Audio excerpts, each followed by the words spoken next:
Everyone, welcome back to my YouTube channel. Hope आप सब लोग बहुत अच्छे होंगे। आज मैं आपको कुछ ऐसी चीज़ों के बारे में बताने जा रही हूँ जिसको आप अपनी लाइफ में उन चीज़ों के साथ रिप्लेस कर दोगे तो 100% आप एक परफेक्ट पर्सन बन सकते हो।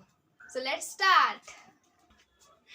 Replace TV shows with workout, replace influencer with creator, replace dreaming with traveling, replace friends with soulmates, replace complaining with discipline, replace failing with learning, replace ego with gratitude, replace overthinking with action, replace magazine with book।